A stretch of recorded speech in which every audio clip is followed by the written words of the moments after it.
ಹುಬ್ಬಳ್ಳಿಯ ಎಸ್.ಜಿ. ಸುಚರಾಯಿ ಆಸ್ಪತ್ರೆಯಿಂದ ಸಾಧನೆ. 75 ವಯೋವೃದ್ಧನಿಗೆ ಜಠರ ಕ್ಯಾನ್ಸರದ ಯಶಸ್ವಿ ಶಸ್ತ್ರಚಿಕಿತ್ಸೆ. ಹುಬ್ಬಳ್ಳಿಯ ಎಸ್.ಜಿ. ಆಸ್ಪತ್ರೆಯ ಅತ್ಯಾಧುನಿಕ ಸಲಕರಣೆಗಳ ಮೂಲಕ 75 ವರ್ಷದ ವಯೋವೃದ್ಧನ ಜಠರದ ಕ್ಯಾನ್ಸರ್ ಚಿಕಿತ್ಸೆಗೆ ನೀಡಲಾಗಿದೆ. ಈ ಕುರಿತಂತೆ ಆಸ್ಪತ್ರೆಯ ಮುಖ್ಯ ಕಾರ್ಯನಿರ್ವಾಹಕ ಅಧಿಕಾರಿ ಮಂಜುನಾಥ್ ಮಾಹಿತಿ ನೀಡಿದ್ದಾರೆ.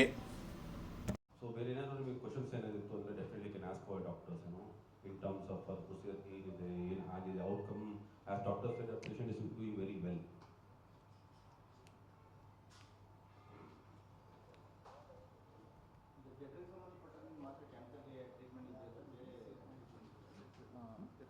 ಅದೇ ಅನ್ನನಾಳಲ್ಲಿ ಆಗಿರಬಹುದು, ದೊಡ್ಡ ಕರಳಲ್ಲೂ ಆಗಿರಬಹುದು. ಆ ಥರ ಇದ್ದಾಗಲೂ ನಾವು ಅರ್ಲಿ ಕ್ಯಾನ್ಸರನ್ನು ನಾವು ಎಂಡೋಸ್ಕೋಪಿಕಲ್ಲೇ ತೆಗಿಬೋದು.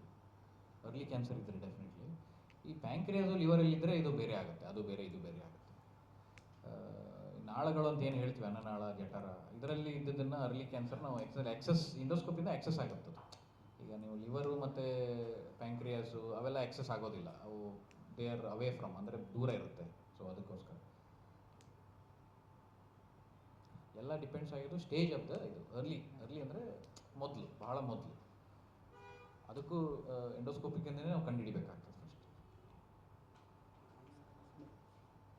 ನಾವು ಒಂದು ಹೇಳಿಕ್ಕೆ ಇಷ್ಟಪಡ್ತೀನಿ. ಸೊ ಏನಂತಂದರೆ ಇದು ಪ್ರಮಾಣದಲ್ಲಿ ಹಾರ್ಡೋ ಚಾನ್ಸಸ್ ಇರ್ತಿತ್ತು. ಸೊ ಅದಕ್ಕೆ ಅರ್ಲಿ ಮಾಡಿರೋದ್ರಿಂದ ನಾವು ಅದನ್ನು ಹೇಳ್ಬೋದು, ರಿಮೂವ್ ಮಾಡಿದ್ದೀವಿ ಅಂತ.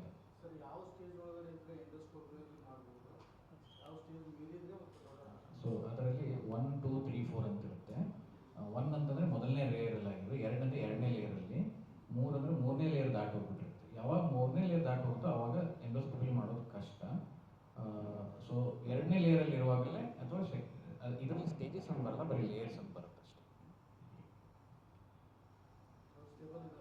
ಪೇಷಂಟ್ ಸ್ಟೇಬಲ್ ಇದ್ದಾರೆ, ಈಗ ಆರಾಮಾಗಿದ್ದಾರೆ, ವೇಟ್ ಗೇನೂ ಆಗಿದೆ.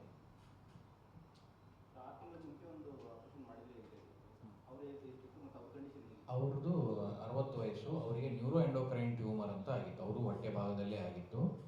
ಅವರಿಗೆ ಆ್ಯಕ್ಚುಲಿ ಪೆಟ್ ಸ್ಕ್ಯಾನ್ ಎಲ್ಲ ಮಾಡಿತ್ತು. ಅದು ನೋಡಿಕೊಂಡು ಅದೂ ಕೂಡ ಎರಡನೇ ಲೇಯರ್ಲಿ ಇದ್ದಿದ್ದಕ್ಕೋಸ್ಕರ ಎಂಡೋಸ್ಕೋಪಿಕ್ನ ರಿಸೆಕ್ಟ್ ಮಾಡಿದ್ವಿ. ಸೊ ಅವರು ಆರಾಮಾಗೇ ಇದ್ದಾರೆ, ಅವರು ಫಾಲೋ ಅಪ್ ಮಾಡ್ತಾ ಇದ್ದಾರೆ.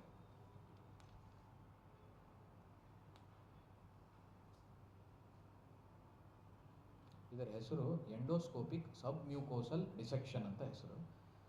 ಮ್ಯೂಕೋಸಾ ಅಂದರೆ ಫಸ್ಟ್ ಲೇಯರು, ಅದರ ಕೆಳಗಡೆ ಹೋಗಿ ನಾವು ತೆಗಿಬೇಕು. That is submucosa. Sub is below mucosa. ಇದಕ್ಕೆ ಸಪ್ರೇಟಾಗಿ ಇನ್ಸ್ಟ್ರೂಮೆಂಟ್ಸ್ ಬರುತ್ತೆ, ಎಲೆಕ್ಟ್ರೋ ಸರ್ಜಿಕಲ್ ಯೂನಿಟ್ ಅಂತ ಹೇಳ್ತೀವಿ. ಸೊ ನಾವು ಅದನ್ನು ಕರೆಂಟ್ ಯೂಸ್ ಮಾಡಿ ಸ್ಲೋಲಿ ಹೆಂಗೆ ಆಪ್ರೇಷನ್ ಮಾಡ್ತಾರೋ ಅದೇ ಥರ ಎಂಡೋಸ್ಕೋಪಿಯಲ್ಲಿ ನಾವು ಅದನ್ನು ಸ್ಲೋಲಿ ಕಟ್ ಮಾಡ್ತಾ ಲೇಯರ್ ಬೈ ಲೇಯರ್ ಅಂತ ಹೇಳ್ತೀವಿ. ಪದರು ತೆಗಿತಾ ಯಾವ ಲೇಯರ್ವರೆಗೂ ಹೋಗಿ ಅದನ್ನು ತೆಗೆದ್ರೆ ಕಂಪ್ಲೀಟ್ ರಿಮೂವ್ ಆಗುತ್ತೆ ಅಂತ ನೋಡಿಕೊಂಡು ಆ ಥರ ಮಾಡೋದು. ಅದಕ್ಕೆ ಸಬ್ ಮ್ಯೂಕೋಸಲ್ ಡಿಸೆಕ್ಷನ್ ಅಂತಂದರೆ ನೀವು ಆ ಲೇಯರಲ್ಲಿ ಹೋಗಿ ಕರೆಕ್ಟಾಗಿ ಪ್ಲೇನಲ್ಲಿ ಹೋಗಿ ಅದನ್ನು ಎಬ್ಬಿಸಿ ಅದನ್ನು ತೆಗೆಯೋದು.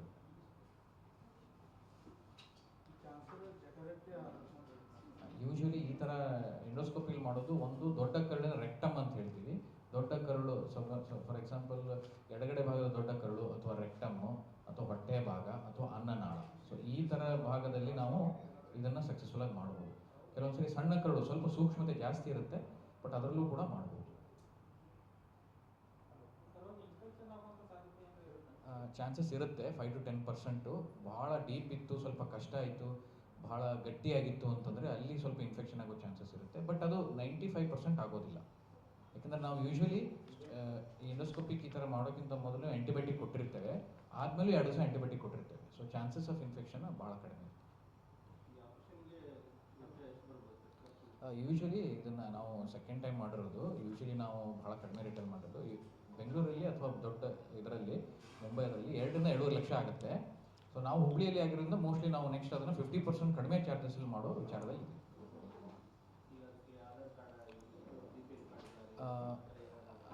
ಆ ಥರ ಅಂದರೆ ಆಗ್ಬೋದು. ಅದು ಆ ಸ್ಕೀಮಲ್ಲಿ ಇನ್ವಾಲ್ವ್ಮೆಂಟ್ ಇತ್ತು, ಗೌರ್ಮೆಂಟ್ದವ್ರು ಅದನ್ನು ಇನ್ಕ್ಲೂಡ್ ಮಾಡಿದಂದರೆ ಡೆಫಿನೆಟ್ಲಿ ಅದರಲ್ಲೂ ಆಗುತ್ತೆ. ಪ್ಯಾಕೇಜಲ್ಲಿ ಗೌರ್ಮೆಂಟ್ದವ್ರು ಯಾವ ಥರ ಅದನ್ನು ಇದನ್ನು ಮಾಡ್ತಾರೋ ಅಂತ ಪ್ಯಾಕೇಜ್ ಬರುತ್ತೆ. ಇದರಲ್ಲಿ ಗೌರ್ಮೆಂಟ್ ಅವ್ರು ಇನ್ವಾಲ್ವ್ ಮಾಡಬೇಕಾದ್ರೆ. ಸೊ ನಮ್ಮ ಹತ್ರ ಬಂದಾಗ ಏನಿದೆ, ಬೆಂಗಳೂರಲ್ಲಿ ಹೋದರೆ ಕಾಸ್ಟ್ ಬಂದ್ಬಿಟ್ಟು ನಿಮಗೆ 2.5 ಲಕ್ಷ 3 ಲಕ್ಷ ಆಗ್ಬೋದು. ಸೊ ಇಲ್ಲಿ ನಾವು ಅದನ್ನು ಸಬ್ಸಿಡಿ ರೇಟಿಗೆ ನಾವು ಮಾಡ್ಕೊಡ್ತೀವಿ. ಸೊ ನೀವೆಲ್ಲ ಅನ್ಕೊಂತಿರ್ಬೋದು, ಲೈಕ್ ನಾವು ಈ ಥರ ಕೇಸಸ್ಗೆ ಬೆಂಗಳೂರಿಗೆ ಹೋಗಬೇಕು, ಪ್ರೊಸೀಜರ್ ಮಾಡಲಿಕ್ಕೆ ಅಂತ ಅಂದ್ಕೊತಿರ್ಬೋದು. ಯಾಕಂದರೆ ಇಲ್ಲಿ ಆ ಸೌಕರ್ಯ ಇಲ್ಲ ಅಂತ, ಮಿಷಿನ್ಸ್ ಇರಲ್ಲ, ಡಾಕ್ಟರ್ಸ್ ಇರಲ್ಲ ಅಂತ. ಸೊ ಹಂಗೆ ಕಂಪೇರ್ ಮಾಡಿದಾಗ ನಾವು ಇದು ಸುಚಿರ ಹಾಸ್ಪಿಟಲ್ SCG ಅಲ್ಲಿ ಇದು 2ನೇ ಕೇಸ್ನ ಮಾಡ್ತಾ ಇರೋದು. ಸೊ ಮೊದಲು ಒಂದು ಮಾಡಿ 2ನೇ ಮಾಡಿ ಸಕ್ಸಸ್ಫುಲ್ ಆಗಿದೆ ನಮ್ಮ ಡಾಕ್ಟರ್ ಸಹಾಯದಿಂದ. ಅದಕ್ಕೆ ಏನು ರಿಕ್ವೈರ್ಮೆಂಟ್ ಇದೆ ಇನ್ ಟರ್ಮ್ಸ್ ಆಫ್ OT ಇರ್ಬೋದು, ಫೆಸಿಲಿಟೀಸ್ ಇರ್ಬೋದು, ಅಥವಾ ಡಾಕ್ಟರ್ಸ್ ಕ್ಯಾಲಿಬ್ರೇಷನ್ ಇರ್ಬೋದು, ಅದೆಲ್ಲ ನಮ್ಮ ಕಡೆ ಹುಬ್ಳಿಲಿ ಕೂಡ ಇದೆ. ಸೊ ಇದಕ್ಕೆ ಬೆಂಗಳೂರಾಗ ಅಥವಾ ಮುಂಬೈ ಹೋಗೋ ಅವಶ್ಯಕತೆ ಏನಿಲ್ಲ. ನಮ್ಮ ಹುಬ್ಳಿ ಕೂಡ ನಮ್ಮ SC ಸುಚಿರಲ್ಲಿ ಕೂಡ ಮಾಡ್ಬೋದು. ಇದೊಂದೇ ಅಂತಲ್ಲ, ಬೇರೆ ಬೇರೆ ಟ್ಯಾಬಿ ಅಂತ ಇರ್ಬೋದು, ಕಾರ್ಡಿಯಾಕ್ ಪ್ರೊಸೆಸ್ ಇರ್ಬೋದು, ಬೇರೆ ಬೇರೆ ಡಿಪಾರ್ಟ್ಮೆಂಟ್ಸ್ ಇದೆ.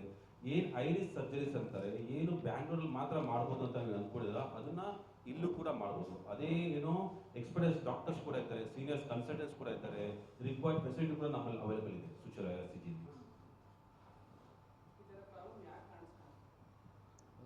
ಯೂಶ್ವಲಿ ಈವನ್ ಒಳಗಡೆ ಎಂಡೋಸ್ಕೋಪಿ ಮಾಡಿದ್ದಾಗೂ ಎಲ್ಲೂ ಲೀಕ್ ಇರುತ್ತೆ ಇದರಲ್ಲಿ. ಆಮೇಲೆ ನಾವು ಯಾವುದೂ ಪಾರ್ಟ್ ಕಟ್ ಮಾಡೋದಿಲ್ಲ, ಅಂದರೆ ಸ್ಟಮಕ್ ಆಪ್ರೇಷನ್ ಮಾಡುವಾಗ ಸ್ಟಮಕ್ ಪಾರ್ಟ್ ಕಟ್ ಮಾಡಬೇಕಾಗತ್ತೆ. ಇದು ಒಳಗೆ ಮಾಡೋದ್ರಿಂದ ಸ್ಟಮಕದ ಎನಾಟಮಿ ಹಾಗೆ ಉಳಿಯುತ್ತೆ, as it is it will be there.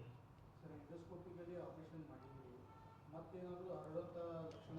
Usually ಅದಕ್ಕಿಂತ ಮುಂಚೆ ನಾವು ಏನು ಮಾಡಿರ್ತೀವಿ, ಎಂಡೋಸ್ಕೋಪಿ ರಿಸೆಕ್ಷನ್ ಮಾಡೋಕ್ಕಿಂತ ಮುಂಚೆ ಫಸ್ಟಿಗೆ CT ಸ್ಕ್ಯಾನು, MRI ಸ್ಕ್ಯಾನು ಮಾಡಿರ್ತೀವಿ. ಅಂದರೆ ಆಲ್ರೆಡಿ ಏನಾದರೂ ಸಣ್ಣ ಪ್ರಮಾಣದಲ್ಲಿ ಸ್ಪ್ರೆಡ್ ಆಗಿದೆ ಅಂತ ನೋಡಲಿಕ್ಕೆ. ಯಾಕಂದರೆ ಒಂದು ಸರಿ ಇದು ಸ್ವಲ್ಪ ಅಡ್ವಾನ್ಸ್ಡ್ ಕ್ಯಾನ್ಸರ್ ಅಂತ ಆದರೆ ಎಂಡೋಸ್ಕೋಪಿಕಲಿ ಮಾಡೋಕ್ಕಾಗೋದಿಲ್ಲ. ಅಡ್ವಾನ್ಸ್ ಕ್ಯಾನ್ಸರ್ ಆದರೆ ನಾವು ದೊಡ್ಡ ಆಪ್ರೇಷನ್ನೇ ಮಾಡಬೇಕಾಗುತ್ತೆ ಅಥವಾ ಕೀಮೋಥೆರಪಿ ಕೊಡಬೇಕಾಗುತ್ತೆ. ಸೊ ಅರ್ಲಿ ಆಗಿರೋದ್ರಿಂದ ಸೊ ಯೂಶ್ವಲಿ ಬೇರೆ ಕಡೆ ಆಗೋ ಚಾನ್ಸಸ್ ಕಡಿಮೆ ಇರುತ್ತೆ. ಒಂದ್ಸರಿ ನಾವು ಅದನ್ನು ತೆಗೆದುಬಿಟ್ರೆ 85 to 90% ಟೈಮ್ ನೆಕ್ಸ್ಟ್ ಬರೋ ಚಾನ್ಸಸ್ಸು ಕಡಿಮೆ ಇರುತ್ತೆ. 5 to 10% ಡಿಫಿಕಲ್ಟ್ ಟು ಟೆಲ್, ಹೇಳೋಕ್ಕಾಗೋದಿಲ್ಲ, ಅವ್ರ ಒಬ್ಬೊಬ್ಬರ ಬಾಡಿ ಟೈಪ್ ಮೇಲೆ ಇರುತ್ತೆ. ಸೊ 80 to 95% ರಿಪೀಟ್ ಆಗೋದಿಲ್ಲ. ಬಟ್ ನೀವು